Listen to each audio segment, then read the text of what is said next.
Romanos, versículos 15 e 16, eu creio que é isso. Ele diz: eu não me vale pouco do Evangelho de Deus. Por que, irmão Vanderlan? Porque é o poder de Deus para a salvação de todo aquele que crê. Por isso o Evangelho de Marcos, lá desse ano, e de pegar aquele que crê. Crê que no Evangelho. Por quê? Porque o Evangelho é o poder de Deus para a salvação de todo aquele que crê. Aleluia, Jesus, amém. Ele não fez exceção, ele generalizou.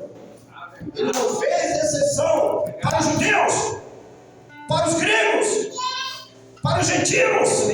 É todo que crê. Então creia. Edson, Vitória e Luísa, creia. Creia, porque quem está falando não é o pregador, são as Sagradas Escrituras. É a narrativa de um que narrou depois de ouvir da boca do próprio Senhor Jesus. E de pregar o Evangelho. E glorifiquemos e exaltemos. Aleluia! Vamos à leitura chave. Lucas capítulo 11. Convido a reverenciarmos a palavra de Deus, porque nós iremos comer um pouco do pão vivo que desceu do céu. Um pouco mais do pão vivo que desceu do céu. Capítulo 11 do Evangelho de Lucas. Capítulo 11 do Evangelho de Lucas. E nós vamos ver alguns versículos entre o 29 a 32. E glorifique conforme o irmão Mário frisou. Quem achou, glorifica. Quem não achou, acha. Quem não achou, acha. Todos acharam? Quem tiver com dificuldade de participar da leitura, o irmão que está do lado, ajude. Vamos comer junto para ninguém ficar com fome. Mas se ficar com fome, Deus, como o hino entoou, vai prover. Amém? Vamos ler. Versículo 29 do Evangelho de Lucas 11 diz assim: E, ajuntando-se a multidão, começou a dizer: maligna é esta geração. Ela pede um sinal, e não lhe será dado outro sinal, senão o sinal do profeta Jonas. Porquanto assim como Jonas foi sinal para os ninivitas, assim o Filho do Homem será também para esta geração. O versículo 32.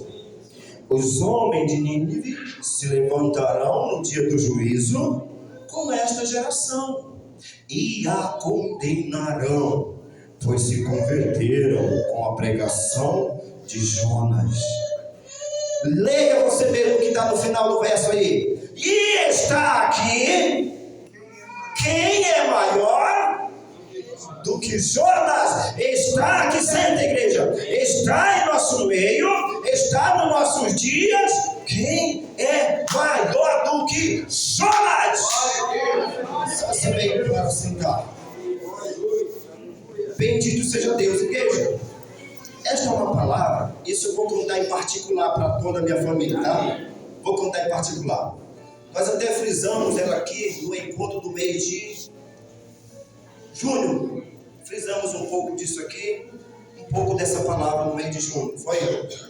Estávamos eu, o senhor, o irmão Jó, a Raquel, irmão. Nós frisamos um pouco disso. E essa é a palavra, igreja, que está em curso nos nossos dias. Atendemos juntos para isso. Participemos no máximo disso, porque nós estamos comendo junto do banquete aqui, até que nós comemos lá no céu. Nós fizemos isso naquele dia, porque está em curso essa palavra entre nós mesmos. Lá no Vale do Rã, em momentos simples como lá na roça do irmão Teofilho, e mais para alguém aqui, mais para alguém ali, e meditando dia a dia. Irmãos, deixa eu lhe contar uma coisa. Do que vamos tratar hoje, sobre isso aqui, sobre o sinal, Jonas, é que o tema do culto de missões de maio foi isso. E aquilo moveu a minha estrutura muito mesmo. Lá no mês de maio, culto de missões foi Jonas capítulo 1, versículo 8. Nós já vamos adentrar para isso. Vamos voltar para a leitura, não vamos sair dela, mas vamos voltar para a leitura. Lucas está narrando aqui, aproximadamente 60 anos depois desse fato acontecido, isto é, de Jesus responder dessa maneira a uma multidão de pessoas, mas não somente a elas. Na narração do Evangelho de Mateus, capítulo 12, 38, sinta-se bem para participar conosco. Evangelho de Mateus, capítulo 12, versículo 38, Mateus ele identifica lá quem era que estava junto dessa multidão, porque o que Lucas está narrando aqui, o que foi que ele falou? E ajuntando-se a multidão, começou a dizer: maligna é esta geração. Porém, na narrativa do Evangelho de Mateus, tem algo muito excelente para se observar. Lá no capítulo 12 de Mateus, 12, 38. Quem achou, sinta-se bem para ler? Amém. Alguns dos mestres da lei e fariseus lhe pediram: mestre, queremos ver da tua parte algum milagre. Algum milagre. Olha o que Mateus registrou. Alguns dos mestres. Outra narrativa fala assim: algum dos escribas, que traduzido é mestre, é letrado, é perito na lei, é eloquente bastante na leitura. Amém? E os fariseus, olha que interessante, aqui Lucas, ele amenizou, ele só narrou que era uma multidão, mas a multidão sim ouviu isso, mas Mateus narrou com precisão que além daquela multidão, tinha outros que dominavam a multidão, eram os pregadores, eram os instruídos, eram os que testificavam. Mas o ponto X que nós estamos adentrando é o sinal. Olha só, mestre, quiséramos nós ver o sinal da tua parte, para que nós creiamos em ti. O Senhor não hesitou, ele falou diretamente: não vai ser dado um sinal para vocês, não. Vocês já tiveram um sinal, e que sinal? E não vai ser dado outro sinal. E nos nossos dias, igreja, irmãos, que sinais nós poderíamos estar esperando, buscando, precisando para a nossa mudança, para a nossa separação, para a nossa remissão, para a nossa salvação? Que sinal nós precisaríamos ainda? Olha, Jesus fala abertamente para eles: olha, assim como Jonas esteve 3 dias e 3 noites no ventre do peixe, importa que o Filho do Homem esteja 3 dias e 3 noites lá, onde vocês nem mesmo imaginam. Mas ele frisa o seio da terra. E ele já começa a falar de algo a mais maravilhoso, considerando o termo aplicado, sinal. Vamos ainda com mais os pensamentos sobre o verso. Ele disse, do versículo 29, da leitura principal de Lucas 11: maligna é esta geração, ela pede o sinal, e não lhe será dado do outro. Então ele falou de geração. E nós somos parte de uma geração atual. No tempo que Jesus respondeu dessa maneira para aquela multidão, escriba e fariseus, havia uma geração predominante. O assunto que ele aborda sobre Jonas também aponta lá para trás sobre uma geração predominante também. E agora ele está trazendo também nos nossos dias, com as mesmas condições, sinal e geração. Amém? O versículo 32, ele falou: os homens de Nínive se levantarão no dia do juízo com esta geração e a condenarão. Olha, igreja, pois se converteram com a pregação de Jonas. Então vamos falar um pouco de Jonas, vamos olhar para a obra de Deus lá de Jonas, no capítulo 1, que nós fizemos, que foi tema no departamento de missões do mês de maio, que fala sobre 4 indagações. Irmãos, quando foi divulgado o cartaz da mídia de divulgação daquele culto, e pus os olhos sobre aquilo, fui fazer escritura, fui perceber, fui fazer um acompanhamento, fui entrar naquela ação. Olha por onde começa. Participemos juntos. Capítulo 1 de Jonas, versículo 8. Amém? E o cântico que nós entoamos nessa noite sobre pense 2 vezes, é muito condizente com o tema do culto, e um pouco também com esta mensagem que nós vamos olhar agora. Olha só o que no versículo 8 falou naqueles dias para mim, está falando agora, está me levantando, está dizendo, vai, faz desse jeito, vai, comunica desse jeito, desperta desse jeito, porque tem algo em comum, a geração, as famílias, a sociedade, os participantes das coisas que Deus tem para dar, de mesmo modo, à medida que se convertem. Olha o que disse, uma indagação. Então, lhe disseram, declara-nos tu agora por que razão nos sobreveio este mal. Aí entra a indagação. Olha só. Que ocupação é a tua? Que ocupação é a tua? Segundo, e de onde tu vens? Olha, irmão Valdegrão. De onde tu vens? Terceiro, qual é a tua terra? A tua possessão, em outras palavras. E de que povo tu és? Aleluia, louvado seja Deus. A ação de Jonas foi essa. Vamos entrar um pouquinho para nós entendermos. Havia um chamado para ele. Ele se encheu de desânimo e quis mudar o rumo da coisa. Até que ele chegou a esse ponto. E agora ele é indagado. E essa indagação para ele, aí você pode dizer, irmãos, mas essa indagação que aquela tripulação da navio foi só para aquele Jonas. Será que essa indagação está servindo para nós hoje? Serve para essa sociedade? Serve para essa igreja de hoje? E muito. É de grande valia, porque assim como mencionado desse modo, Jesus agora está mencionando numa geração presente naquele tempo e apontando para o futuro. Então tem muito a ver. Amém? Glória a Deus, Qual a aleluia. ocupação? Quem era Jonas? Qual era a ocupação dele? Profeta de Deus. Oh, aleluia. Separado de Deus. Chamado de Deus. Servo de Deus. Ferramenta de obra de Deus. Homem escolhido, separado por Deus. Embora este fato tenha ocorrido aproximadamente 700 anos até Cristo, mas os seus valores permanecem. Glória a Deus. Qual é a tua ocupação hoje, geração atual? Servo, serva, jovem, senhores, senhoras, participantes, novos e pequenos, velhos e novos, maiores e menores. Qual é a nossa ocupação? Segundo, aleluia, louvado seja Deus. E de onde tu vens? De onde nós temos vindo? De onde Jonas estava vindo mesmo? Estava vindo de fugir da presença de Deus. Jonas estava vindo de fugir da presença de Deus, irmãozinha. Jonas tinha pensado 2 vezes, tinha desistido. Jonas estava vindo de fugir da presença de Deus, de não lutar. Mas espera aí, Jonas estava certo de uma coisa. Ele estava com desânimo, não era isso? Vamos chegar lá. Terceiro, qual é a tua terra? Qual é o teu lugar? Amém? Amém. Qual é a terra da geração de hoje?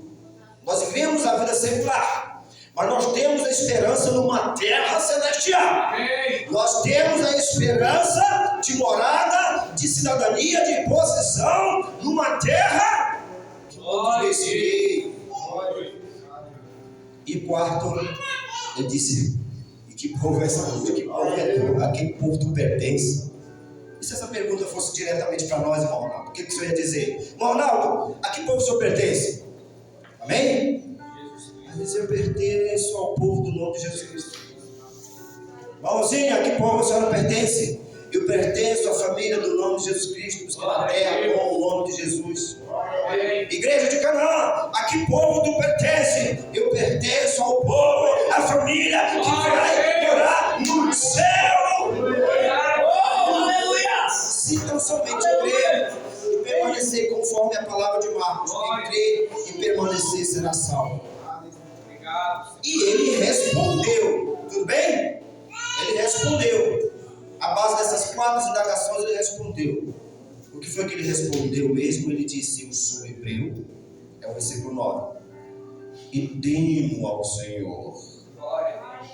Eu sou do nome de Jesus e temo ao Senhor. Aleluia. Ele foi firme na sua resposta. Glória a Deus. Aleluia. Temo ao Senhor, o Deus do céu, que fez o mar e a terra seca. Peraí, mas nós estávamos fugindo da pé do Senhor. Ele teme ao Senhor. Ele estava com desânimo. Agora vamos falar da geração. Irmãos, esta geração, ela não tem muita diferença daquela não. Ela é uma geração moderna. E muito moderna mesmo. Mas as mesmas necessidades que ela tem, aquela no tempo de Jonas teve, a mais adiante no tempo de Jesus também teve. Necessidade de arrependimento, de salvação. De arrependimento, de perdão e salvação. Necessidade de crer na palavra de Deus. Aleluia. Nós mencionamos que Jonas estava fugindo. Aleluia. Irmão Jó, quem era Nínive? Nós falamos naquele dia, não foi? Foi muito maravilhoso, não foi? Nínive, uma sociedade grande, 120 mil homens ou habitantes, vou dizer assim, não vou dizer que são homens, né? 120 mil pessoas. Nínive também sabe que era a capital da Síria. E quando se fala em Assíria, irmã Sandra, sabe de que se fala? Em principal inimigo de quem? De Israel, né, pastor? Quando se fala em Assíria, se fala em principal inimigo, não de Deus, que Deus não tem principais inimigos, não. Amém? Amém. Mas Israel tinha, porque sempre que Israel prevaricava, sempre que Israel tropeçava e caía, o povo da Síria disse: olha, isso pecaram contra o Deus deles, vou atacar eles. Então era o principal inimigo de Israel. De que é que nós estamos falando, igreja? De desânimo de Jonas. Então Jonas dizia assim: dá para mim, Nínive, não tem outro lugar para mim não, Senhor. Eu sou teu profeta, eu sou teu servo, eu sou a ferramenta de comunicação que me manda para Nínive. Olha, igreja, quando a gente faz uma busca mais sobre a capital da Síria, sabe o que eles faziam com os prisioneiros deles? Que era, irmão Jó? Eles arrancavam os olhos para os prisioneiros não fugirem, né? Era muito cruel. Então a crueldade de Nínive era muito grande. Mas de que é que nós estamos falando? De uma sociedade, uma geração semelhante. Hoje, a sociedade que nós adentramos, nosso tempo para existir, a geração que nós somos, nessa vida, nessa terra secular, nós nos deparamos de fato com uma geração cruel, que a própria palavra do Evangelho de Lucas falou, uma geração má. Pede o sinal, irmãozinho. E aí Jonas, Senhor, é o principal inimigo de Israel. Porra. Tem mais um ponto aí.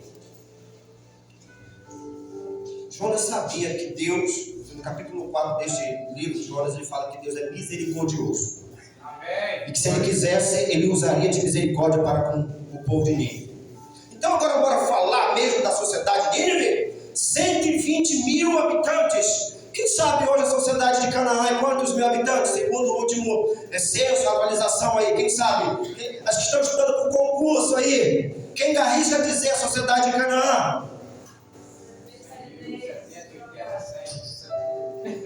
75, 73 mais ou menos. Isso de 2020 para cá. Até 2020 é em torno de 35, 32. Olha quanto cresceu em menos de 3 anos, irmão. Então é menor que Nínive, não é? Sim. Né?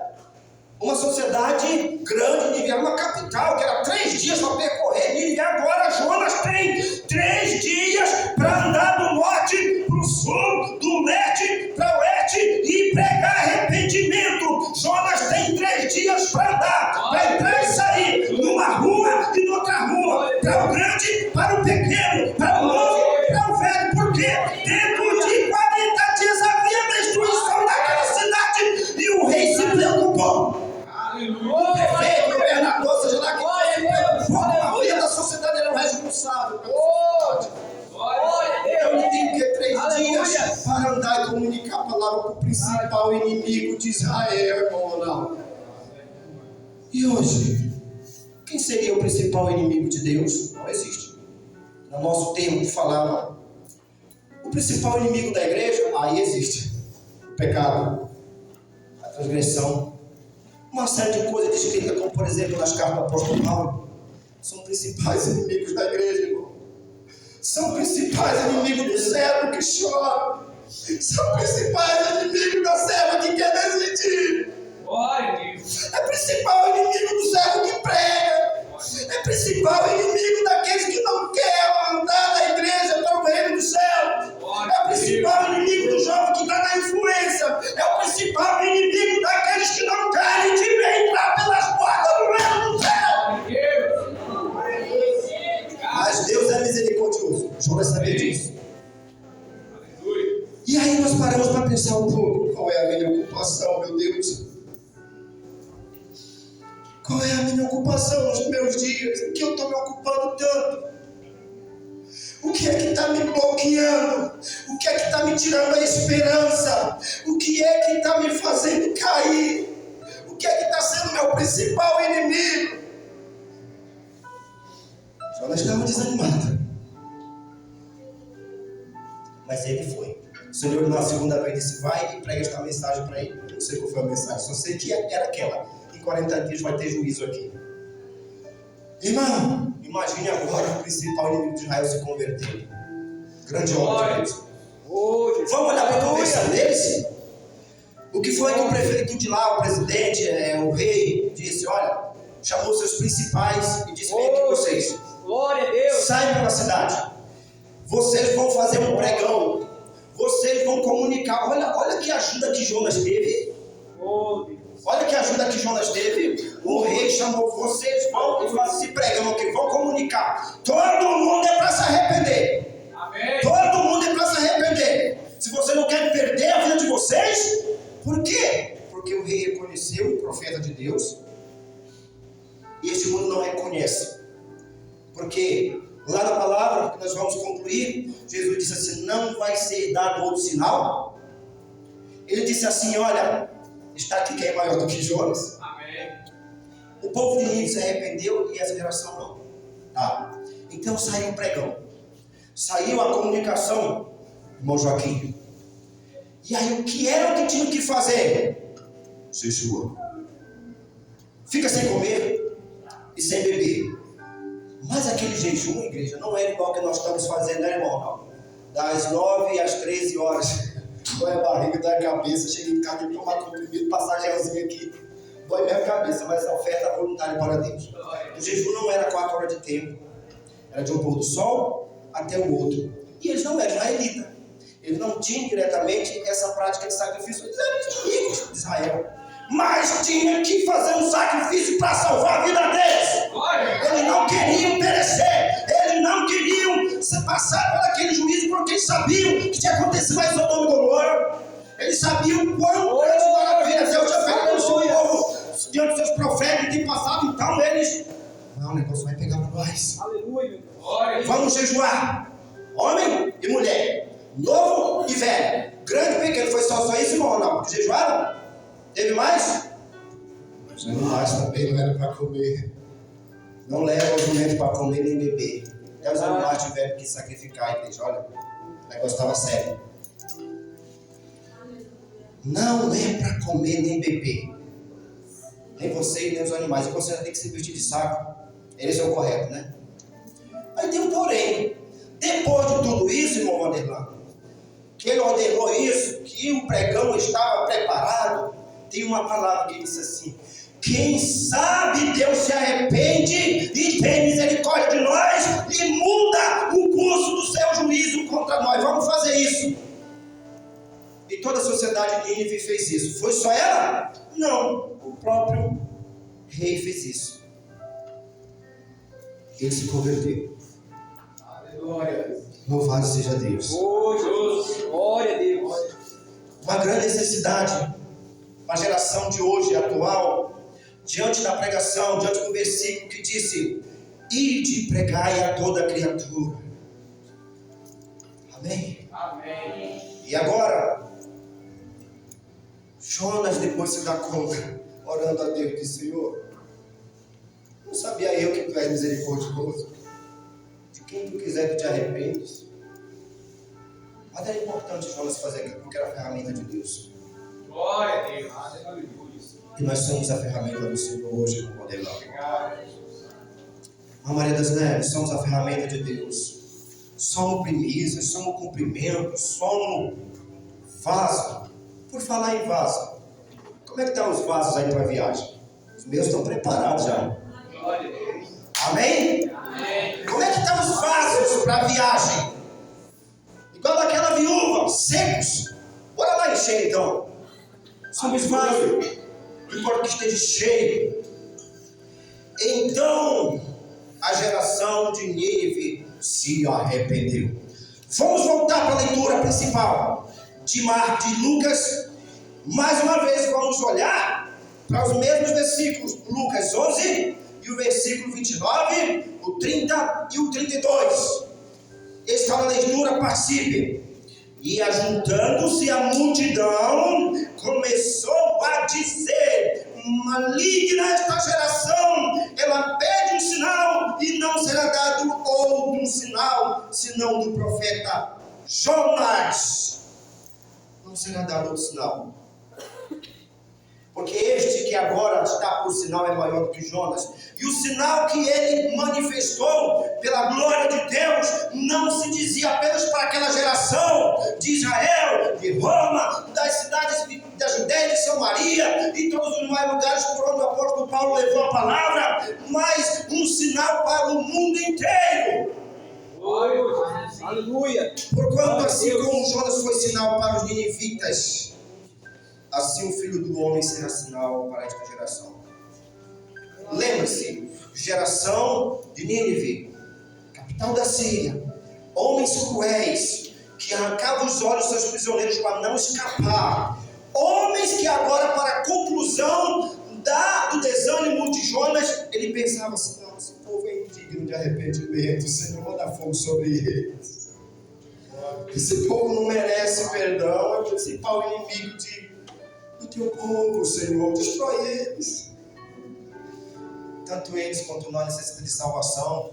O Wellington, Vitória, Luísa, tanto eles quanto eu e você necessitam de salvação. Amém. Sabe por quê? Deus misericordioso tanto para eles quanto para nós. E hoje os tempos de salvação estão mais suaves. Amém? Aí o versículo 32 disse: os homens de Nínive se levantarão no dia do juízo. Já pensou, irmão Antônio Filho? Os homens de Nínive se levantarão no dia do juízo com esta geração e a condenarão, porque se converteram, eles com suas obras vão servir de instrumento, vão servir de defensor público para julgar as obras de uma geração atual na mesma semelhança. Não importa se ela é moderna, sofisticada, cheia de ciência, cheia de autoconhecimento, é uma geração que a palavra descreve má, adúltera, uma geração que necessita de arrependimento, uma geração pecadora, porque a palavra de Deus é fiel e verdadeira quando descreve a necessidade dos de longe e dos de perto. Amém?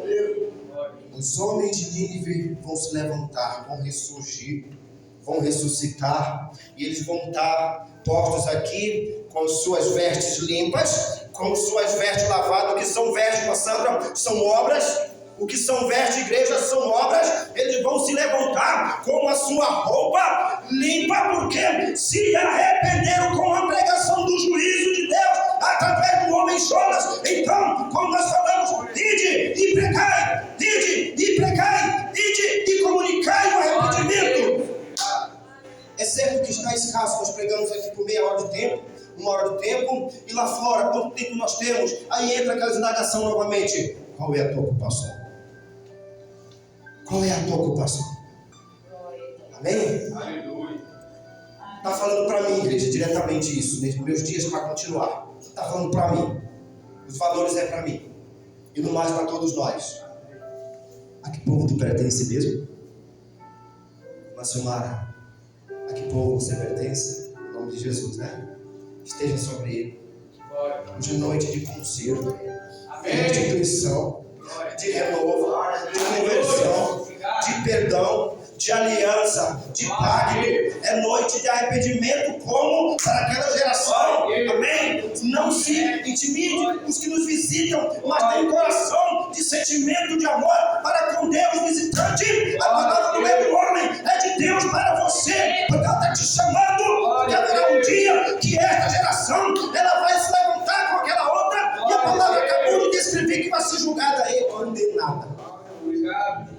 Irmão Joaquim, é uma geração que vai levantar, vai ser julgada e vai ser condenada. É uma figura por causa das obras. E aí, para finalizar, ele disse assim: não será dado outro sinal. E está aqui quem é maior do que Jonas. O que é maior na sua vida, irmão? É o profeta Jonas? É o chamado dele? É a figura das coisas dele? O que é maior na sua vida? O que é que te convence? O que é que te instrui, que te levanta, que te capacita, que te renova? O que é que te salva? É o poder de Deus pela pregação do Evangelho da salvação. É o poder de Deus para um como para o outro. Porque está aqui quem é maior do que Jonas. A palavra está dizendo assim: está presente nesta geração agora quem é maior do que aquele há 700 anos atrás. Quem está nesta geração aqui é maior do que aquela sociedade, aquela cidade que perseguia Israel. Quem está aqui é aquele que tem poder de te levantar de onde tu caiu. É aquele que tem poder de mover a tua estrutura à medida que haja um índice de mover o teu coração. Está aqui quem é maior do que o teu tropeço, do que a tua queda. Está aqui quem é maior do que tu possa imaginar. Oh, aleluia! Glória a Deus! E nesta geração, nos nossos dias, esse que é maior do que Jonas continua até o dia que é descrito no próprio Evangelho, até o dia do juízo, para a nossa esperança e depois uma outra vida, tá, irmão Ney? Então, fiquemos com isso nos nossos corações. Vamos frisar apenas ela, de Jonas. Que ocupação é a tua? E de onde tu vens? Qual é a tua terra? E que povo tu pertence? Amém. Você vai perceber respostas não da parte do homem, porque fiel é Deus para comunicar da maneira mais simples possível para te fazer saber. Amém? Então, igreja, isso está em curso lá nos países entre os 6 a 7, onde nossos irmãos estão fazendo a semelhança de Jonas, no culto de missões, na ação missionária e no exercício missionário. Eles estão fazendo e participemos com ele de forma remota nas orações, nas cooperações, mas façamos na nossa geração também, nos nossos dias. Amém, igreja? Seja fortalecido com isso, seja renovado com isso, seja restituído com isso, seja alcançado da graça de Deus com estas coisas, porque estas coisas pertencem a quem é maior do que Jonas. Eu quero agradecer mais uma vez a oportunidade. Em nome de Deus.